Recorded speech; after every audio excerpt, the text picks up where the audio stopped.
Bonjour à tous, je suis Cyrix1995, je vous souhaite la bienvenue dans une nouvelle review rigolo un peu spéciale où on se retrouve une nouvelle fois sur l'émulateur de vieux Mac pour faire une petite session découverte. J'ai retrouvé sur le net des disquettes d'un prototype de Macintosh. Alors pour vous résumer basiquement, Macintosh, vous le savez, il est sorti le 24 janvier 1984, du moins le 128K, le premier modèle. Mais c'est un projet qui était en gestation depuis très longtemps chez Apple. À la base, il avait été initié par un employé qui s'appelait Jeff Raskin, qui voulait faire un ordinateur grand public pas cher et accessible pour monsieur tout le monde. Cet ordinateur qu'il avait imaginé, dont il avait recueilli toutes les idées dans un livre qu'il avait appelé The Book of Macintosh, il a jamais vraiment vu le jour parce que au début des années 80, Steve Jobs, qui vient de se prendre une claque avec son projet Lisa qui n'a pas fonctionné, débarque dans l'équipe Macintosh, fait virer Raskin et se réapproprie le projet pour en faire une sorte de Lisa beaucoup plus aboutie. Du coup, la machine qu'on voit aujourd'hui, c'est une version très proche du Lisa, parce que elles ont tout simplement le même père, c'est Steve Jobs, et on n'a pas de trace de la machine de Raskin. Alors on n'a jamais trouvé de prototype de la machine de Raskin, mais là pour le coup j'ai trouvé un prototype de ce qu'on appelle le Macintosh Twiggy, qui date des années 82-83, donc qui est quasiment dans les dernières années du développement du Macintosh. Et qui avait la différence principale de ne pas fonctionner avec des disquettes 3 pouces 1 quart, donc les fameuses disquettes dures que tout le monde connaît, mais avec des disquettes 5 pouces 1 quart. Et d'ailleurs, c'était pas 3 pouces 1 quart, c'était 3 pouces et demi. Donc 5 pouces 1 quart, les grandes disquettes, comme le Commodore 64. Il s'appelle Twiggy parce que Twiggy, c'était le lecteur Apple 5 pouces 1 quart, qui servait notamment sur le Lisa, qui avait la particularité d'avoir deux têtes de lecture pas alignées. Je vais pas vous faire tout le topo, mais basiquement il y avait deux lectures, les deux têtes étaient chacune d'un côté, et c'était une idée, ça évitait de faire en sorte qu'elles se cognent si le lecteur subissait un choc, mais c'était pas très fiable, alors Apple a pas conservé l'idée bien longtemps. Le Macintosh du coup ne l'a jamais eu. Mais du coup, il y a régulièrement des prototypes de Macintosh Twiggy qu'on retrouve, et il y en a quelques-uns qui fonctionnent encore. Et récemment, il y a eu les disquettes de ce Macintosh qui ont été publiées, et j'ai réussi à les faire fonctionner sur émulateur. Du coup, j'avais envie de les explorer un petit peu avec vous, parce qu'il y a l'air d'avoir plein de trucs rigolos, et surtout, c'est très différent du système Macintosh tel qu'on a l'habitude de le voir. Si vous avez vu la vidéo précédente, enfin la review rigolo précédente sur la visite guidée du Macintosh, vous vous rappelez sans doute à quoi ressemblait la version finale du système Macintosh. Bah là du coup on va pouvoir comparer un petit peu avec tout ça. Donc on démarre, il y a plein de choses qui sont différentes. Il y a bien le Mac joyeux, vous avez vu, il y a déjà le Mac joyeux. Mais par exemple, vous avez vu, il n'y a pas la montre, il y a un sablier à la place. Il n'y a pas un menu pomme, il y a un arrobase à la place. Et vous voyez que les fenêtres sont assez élégantes mais très différentes. J'aime bien cet effet noir sur la barre de titre. Après ça devait être chiant à programmer, c'est pour ça qu'ils l'ont pas gardé. Les scroll bars pour le coup elles sont quasiment identiques, ça change pas. L'icône de l'ordinateur est légèrement différente. La corbeille elle a son icône qui est à l'envers de ce que je sais. Après il y a quand même des trucs qui se ressemblent. L'icône de l'application c'est globalement la même chose. Il y a pas mal de trucs qui se ressemblent. Les polices sont différentes exactement, c'est pas exactement les mêmes. C'est rigolo parce que on voit vraiment que c'est un système Mac, mais on voit ça ressemble presque pas. Ça fait beaucoup plus ancien. Le système Mac est très aéré, très peaufiné, et là on a l'impression que ça fait un peu moins. Le bouton de fermeture notamment, je le trouve très bizarre. Je trouve qu'il rend pas bien. C'est assez drôle. Hop. Le dossier aussi avec ce côté très rond, ça fait presque Amiga. Je trouve c'est assez marrant. Alors là, j'ai pris une disquette de MacWrite. MacWrite, c'est un logiciel qui est sorti dans la version finale du Macintosh et qui était tout simplement un traitement de texte. C'est un des premiers traitements de texte modernes. On va commencer par balader simplement dans le système. Déjà, File, bon ça n'a pas trop changé. En plus, il y a globalement les mêmes options. Il n'y a pas le symbole de commande, il y a une pomme à la place, parce que c'était la touche pomme. Globalement, les options sont à peu près les mêmes. Là, pareil. Arrange. Là pour le coup ça a été revu, mais globalement c'est un peu le même truc. C'est le menu a été renommé présentation, si je dis pas de bêtises. Et à intérim, ça c'est un menu qui existe plus, il a été remplacé par le menu special. Donc on a rename, remove cette icône. C'est quoi cette icône? Peut-être que c'est un menu qui était censé, parce que il y a debug Windows, j'ai l'impression que c'est un menu qui était pas censé rester. Anonymous, je sais pas ce que c'est d'ailleurs, c'est une disquette qui est là, bon. Peut-être des trucs, parce que comme on est sur un prototype, tout n'est pas finalisé. Par exemple, si je fais cette icône. Ah oui, d'accord, je peux changer l'icône. Oh, je peux mettre plein d'icônes différentes. Marrant ça. Alors je suis pas sûr que ce soit voué à rester dans la version finale. Mais du coup on voit qu'il y a plein d'icônes marrantes. Il y avait une coca. Il y a l'icône du jeu Alice, vous vous rappelez du jeu d'Alice. Ça c'est Steve Jobs. Un appareil photo, un singe qui fait de l'ordinateur. Ouais c'est marrant, il y a plein de trucs. Je sais pas qui c'est la tête bizarre, je suis sûr que c'est un employé d'Apple. Peut-être Jeff Raskin, ce serait vraiment pas sympa de la part de Steve Jobs. Il y a tout un tas de trucs. Ça pique. Ah oui, les messages d'erreur c'était souvent avec l'icône de Steve Jobs et c'était Steve D. Alors, je ne sais pas comment ouvrir ce fichier. Définissez son type et son créateur. Pour les applications, définissez Apple. Et le créateur c'est lui-même. Ok. C'est marrant parce que du coup les messages d'erreur ressemblaient un peu tous à ça, alors que vous aujourd'hui, bon, ils sont beaucoup plus conventionnels. Je peux faire un set file info. J'ai quoi je peux faire quoi avec ça du coup? Ah ouais, d'accord. Ok. Bon, ça je pense que c'est des features de développement. Je pense pas que c'était dans la version finale. Newsbox, c'est quoi ça? Ah d'accord, c'est la dernière mise à jour apparemment. Donc, Finder, le 15 août 83. Donc on est le 15... ok. Plus rapide, on a un nouveau manager de ressources et plus de trucs pour... plus de raccourcis pour... faire le Finder le plus rapide qu'on a jamais fait. Je continue pour en faire le faire encore plus rapide. Le menu intérim arrive maintenant automatiquement. Il peut être activé via la commande 1 malgré tout. Tout dans le intérim menu est sujet à change et peut posséder des bugs. Cette icône, cette file info, rename and remove. Ouais d'accord, ça explique que ça, voilà machin. Ouais, globalement c'est les infos sur la dernière mage de cette version. Donc on est en 83, on est un an avant la sortie, on est le 15 août 83. Finder 1.7. Ouais. Et on a déjà un certain nombre d'accessoires de bureau. Vous vous rappelez, les accessoires, je vous les avais montrés. Snapshot, je sais pas ce que c'est. Ah, c'est pour faire une capture d'écran, on dirait. Admettons, je sais pas, je l'appelle X de l'autre vent. Préfixe. J'ai pas compris où ça me l'a mis. Donc là, ouais. Ouais, je sais pas. On a des documents, on verra après les documents. Donc, Snapshot, j'ai pas trop compris. Monkey, c'est quoi Monkey? Seed, je pose, je mets 848. System Error. Vous voyez, ça, là, ça met la pomme avec Mac. C'est pas la bombe, mais globalement, c'est la même chose que la bombe. On redémarre. Évidemment, ça va pas être très très fiable, hein, parce que... Alors, ah, on a un petit problème apparemment. Ça veut pas repartir. L'émulateur fait ce qu'il peut, hein, parce que c'est pas... L'émulateur est plus fait... C'est mini VMac pour ceux qui connaissent. C'est plus fait pour un vrai Mac... tel que... Enfin, un vrai Mac conventionnel. Il a été plus ou moins patché pour fonctionner avec ce prototype, mais c'est pas fiable à 100%. On va le redémarrer. Voilà, c'est reparti. OBS l'a bien pris en compte. Super. Alors, on remet la disquette. Donc le singe, ça marche pas. Je sais pas trop ce que ça devait être. Hop, c'est joli aussi le sablier, je trouve. C'est limite plus élégant que la montre, mais c'est pas animé. Après, il y avait aussi Windows qui avait un sablier. Enfin, à l'époque, Windows n'existait pas. Hein. On n'avait pas le DOS ni rien. Le puzzle, du coup, c'est le même taquin. Il a pas l'air bien différent. Et il a l'air tout aussi chiant à faire. Hop. C'est vrai que c'est vraiment pas beau, je trouve, les boutons de fermeture comme ça.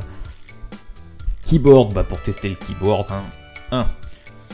Steve dit, je suis désolé, mais renommer doit être fait en allant dans l'intérim menu et invoquer la commande I. Oui d'accord, mais moi je cherche à tester le clavier. Bah ça marche pas.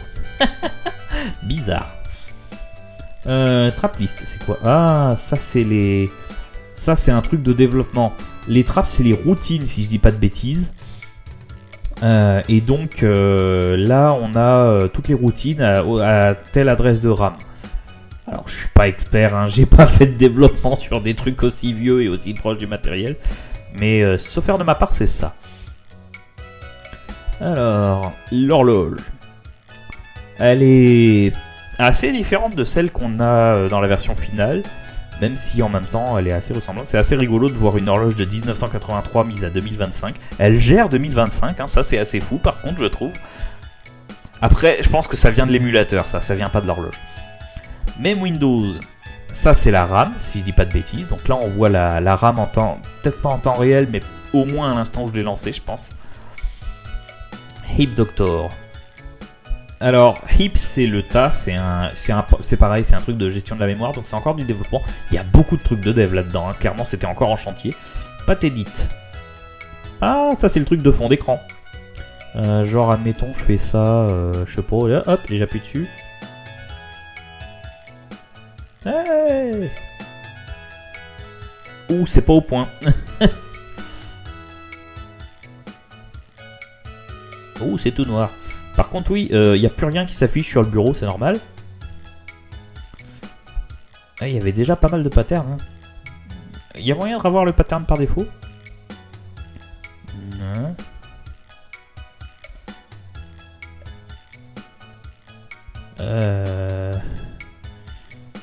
J'ai pas l'impression. Merde. Ouais, je l'avais eu. C'est pas grave. On peut le refaire à la main. Ça fait un peu mal aux yeux, hein. Hop. Ah.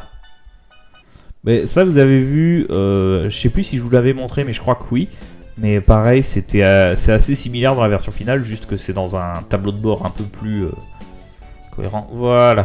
Hop, on est de retour au bon gris classique des vieux Macintosh. Donc Patedit, assez rigolo, c'est le premier truc de fond d'écran. La calculatrice qui ressemble quasiment à la version finale, ça c'est drôle pour le coup, je trouve. Avec le curseur qui devient une croix quand on passe dessus. Je crois que c'est le cas aussi sur la version finale. Pour le coup, ouais. Là, il n'y a quasiment rien qui a changé. C'est marrant parce que la calculatrice elle est restée comme ça pendant des années et des années jusqu'au dernier système 9 dans les années 2002, je crois. C'est assez rigolo. Et on a le journal. C'est quoi ça? Ah, il y a un menu journal qui vient d'apparaître. Record. Ah ouais, d'accord, ça doit monitorer tout ce qui se passe sur l'ordi quand je fais des trucs. Et là, les menus fonctionnent plus. Super, je crois que j'ai encore tout cassé. Merde. Bon, ça doit être encore un truc de développement, ça. Bon, ben on repart. Alors, CTRL Q, et il faut que j'appuie sur Y. Voilà. On risque de beaucoup redémarrer sur ce truc-là. Hein. C'est marrant quand même. Il y a quand même pas mal de trucs sympas à voir. Donc je remets ma disquette, ça repart. C'est marrant comme tout avait un côté un peu plus entre guillemets sympa, c'est-à-dire c'est moins sérieux et formel que la version finale qui est sans doute plus cohérente pour la machine grand public, mais je sais pas si c'est que les développeurs voulaient s'amuser un peu, mais par exemple peut-être parce que les erreurs, je sais pas s'ils voulaient garder les erreurs avec Steve qui dit des trucs, mais ça donne un côté très mignon à l'ordinateur, je trouve, c'est assez rigolo comme esprit, enfin bon voilà. MacBugs, ça c'est le debugger, le disassembleur c'est pour décompiler, le système et le finder. Alors si je prends BiggerDoc, donc là c'est censé m'ouvrir MacWrite. Donc là on voit, ah il s'appelle Macotor, marrant, c'est pas le même nom. Ouh, putain. Aïe aïe aïe aïe aïe aïe aïe aïe aïe. Bon ben on recommence. Ah, la touche Y elle est où? Là. Hop. Alors. On va y arriver, hein. On va y arriver, vous inquiétez pas. Donc, on a réussi à ouvrir le BiggerDoc. C'est quoi Freakout?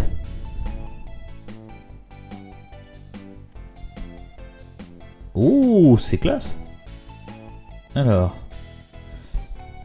C'est un test. Voici un. Ça, c'est un test du Macintosh Word Processor. Donc, c'est un test du traitement de texte Macintosh. Comme vous le savez, il a été récemment refait pour marcher encore mieux et maintenant est complètement fucked up. La seule chose qui nous donne de l'espoir est que les gens comme Don et Ed sont en train de travailler 24 heures sur 24 pour aider ce programme sur la route de la recovery, enfin de la... C'est marrant par contre, l'interface n'est pas censée fonctionner comme ça. Maintenant nous avons un nouveau paragraphe. Je sais pas qu'est-ce qu'il fout ici. Et c'est un encore nouveau paragraphe. Ah oui d'accord, il a sa propre règle. Ah oui d'accord. Drôle. Ok. C'est assez... Pour avoir déjà vu MacWrite en fonctionnement, c'est assez proche de ce que Common Beach qui fait ça. Les développeurs s'amusaient beaucoup. Il y a souvent ce genre d'ambiance très décomplexée dans les studios de développement, surtout à l'époque, parce que les développeurs savent qu'ils sont entre eux et qu'ils seront pas forcément lus. Anormal situation. L'ordinateur émulé est en train de tenter une opération qu'il n'est pas en train et qu'il ne devrait pas faire dans une utilisation normale. Ah, et si je fais ça, ça fait quoi? Bah j'ai encore tout cassé. Super. J'ai pas un moyen de reset. J'ai l'impression que non, il va encore falloir se retaper le redémarrage. Aïe aïe aïe aïe aïe. C'est une machine en chantier évidemment. Hein. C'était pas prévu pour fonctionner. Mais donc on arrive à charger des documents quand même. C'est assez rigolo. Voyons voir. Qu'est-ce qu'on a d'autre qui est marrant là-dedans? JKR, c'est quoi ça?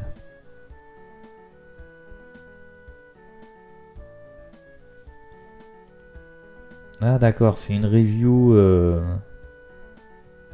C'est marrant. Il y a une police assez sympa.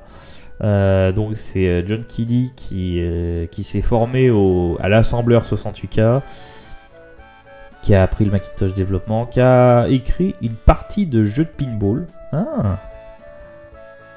Il a pas fini le jeu de pinball. Je pense qu'il l'a jamais fini parce qu'un jeu de pinball sur le premier Macintosh, j'en ai jamais entendu parler. C'est rigolo, c'est rigolo. Donc c'est que des documents internes. Est-ce que je peux quitter ou est-ce que ça va cracher? Non, je vais faire un load. Comme ça, je vais... Ah merde.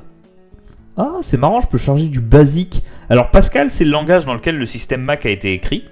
MacAuthor, du coup, c'est les documents par défaut de MacWrite. Et basique, du coup, on peut faire du basique sur ce machin. C'est drôle. Sauf que j'ai pas le nom du fichier, moi. Je crois qu'il y avait BiggerDoc, mais je sais pas si c'était en camel case ou non, on va voir. File not found. Non. Forget it. Ah, j'ai pas accès. C'est là qu'on voit que c'est le début, hein, parce que show scrap, c'est quoi ça? Ah, c'est le copier-coller, non? Je sais pas. Ouais, j'arrive pas à quitter. J'arrive pas à revenir sur le bureau. C'est terrible. Heureusement qu'on arrive à le relancer à chaque fois. Alors... Je sais pas si on va regarder tous les documents. Je propose de passer sur l'autre disquette que j'ai, qui est donc la disquette de MacPaint. MacPaint, c'était le logiciel de dessin. Logiciel de dessin noir et blanc, c'est vrai que ça a pris un... Oh, il y a plein de trucs marrants. Là, ils se sont amusés avec des icônes à la noix. Alors, est-ce qu'il y a des trucs qui changent? Si je fais un changement, un rangement pictorial... Ah, avec un de... Ah d'accord, ok. Steve dit que je peux pas encore faire des trucs de rangement. J'aime beaucoup par contre cet effet sur les fenêtres. C'est beaucoup plus joli que la version finale, mais ça devait être vraiment plus chiant à prendre en charge. Mais je trouve ça très mignon. C'est quoi la debug window? Ah d'accord. Ok. Encore du dev. Si je prends Paint. Donc il y a Mac. Ah oui, on est très proche de la version finale. Ça, c'est ce qu'on appelle le logo Picasso. C'était un des logos qui était utilisé par le Macintosh. Et ouais, la version finale ressemble énormément à ça. Il n'y a quasiment pas de différence. Ah, je peux mettre une grille. Ça marche pas. Ça affiche un point d'interrogation d'ailleurs. Show page. Ah, sympa. Fatbits. Ah oui, d'accord, c'est le zoom. Les noms n'étaient pas forcément un truc textile. Ah ouais, ça c'est les fameux menus de police. Le Macintosh était un des premiers ordinateurs à proposer des polices changeables et tout dans le texte. Ils en profitaient beaucoup. Ça a été un peu une révolution à l'époque. Brush shape. Oh, d'accord. Ouais, ça ok. Edit pattern. Et oui, du coup, et là j'ai le pattern du pinceau qui je peux choisir là. C'est voilà. Et je peux faire du gribouillage. Revert to saved. Ok, ah sympa. Put a copy in, get document, machin. Ok. Print data log, c'est quoi ça? Ça c'est un truc de développement, ça je sens. Ça m'affiche le sablier. Je n'ai aucune idée de si l'ordinateur va s'en sortir ou pas. Ah d'accord, non. Ok. Ah, print document, print data. Non, il faut une imprimante, mais j'en ai pas. Et là, je peux quitter ou ça? Non. Bah dis donc. Si on essayait de retrouver un autre dessin. Hop, non, ça marche pas. Ah, quoique. Non, je l'ai encore planté. Bon, va falloir le relancer. Oh là là. Voilà. Alors.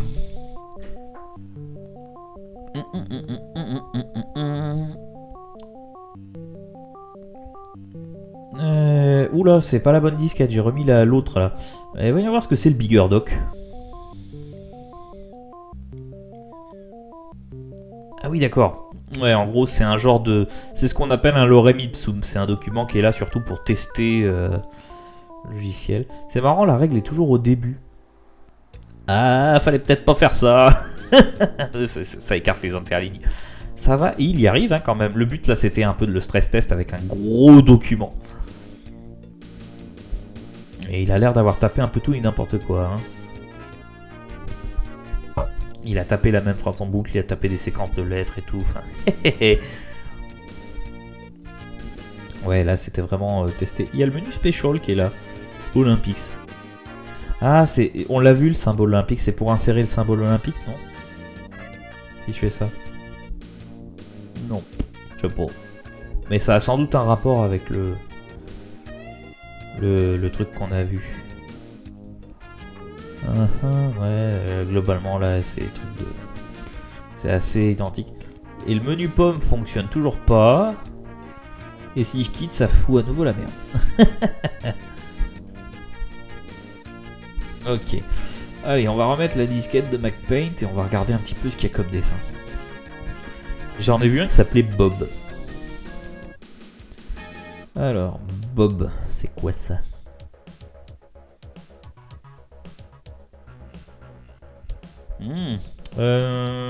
C'était Showpage, c'est ça? Ouais. C'est un... Il est pas fini. C'est un dessin du Macintosh, mais pas fini. C'est un peu con, ça. Get document. Il y avait un Paint 2, je crois. Ah, c'est marrant, ils ont mis le chat. Je ne peux pas trouver... C'est marrant comme la machine s'adresse à nous, comme si elle parlait. D'accord. C'est marrant aussi la manière qu'elle a de biper quand elle n'est pas contente. Le premier Macintosh faisait ça, mais pas exactement de la même manière. Il bipait qu'une fois. Et on a un SAD-Mac. Le SAD-Mac existait déjà. Ah, super. Alors, allez, hop.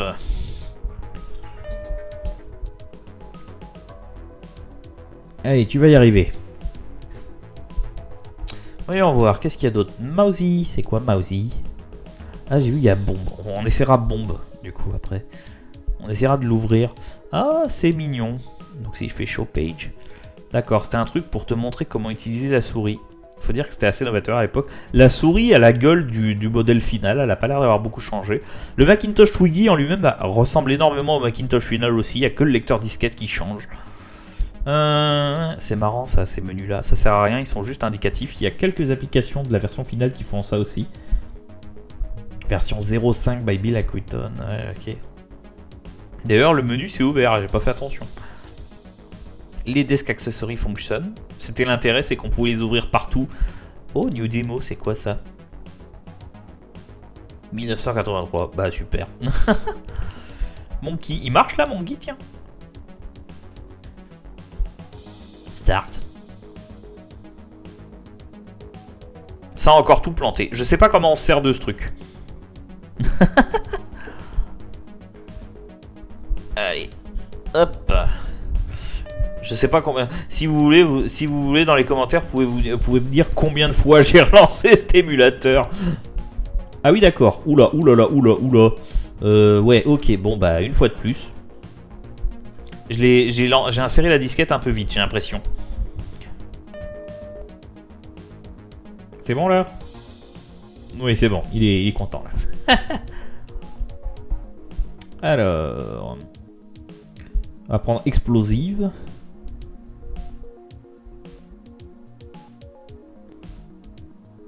Alors, qu'est-ce que c'est que ce truc? Une espèce de lettre. Ouais, je sais pas, ça a pas l'air fini. Alors, get document. Get document. C'est drôle comme les formules sont pas... Parce que moi, j'aurais pas... Get document, je comprends pas trop. Hein. C'est open, normalement. Bon. Alors, je sais pas si c'est censé être le même. Oh purée, j'ai encore fait une bêtise. Ah, peut-être que là, ça va... Non. Bah zut. Aïe aïe aïe aïe aïe. Je vais lancer bombe depuis le système du coup pour voir.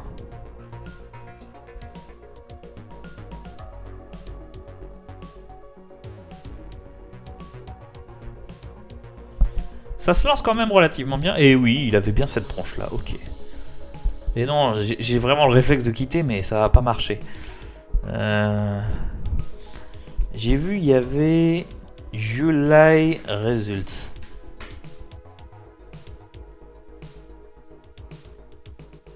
Je sais pas si ça duplique le document que je suis en train de faire en fait. Quoique, non, parce que là il y a July Results. Je pense qu'en fait, c'est juste, ils ont fait des tests avec plein de fois le même fichier. C'est un truc commun quand on développe. Et j'ai encore. C'est pas vrai. En vrai, bon, je pense qu'on a vu l'essentiel. C'était assez rigolo. C'était du coup une visite du prototype du Macintosh 128K avec le Macintosh 3D. Il y a quand même pas mal de choses qui ont changé, mais c'est rigolo de voir à quel point tout était différent à ce moment-là. Enfin, pas tout, mais beaucoup de choses. J'espère que la vidéo vous a plu. Je vous souhaite d'aller bien jusqu'à la prochaine vidéo et je vous dis à la prochaine. Salut!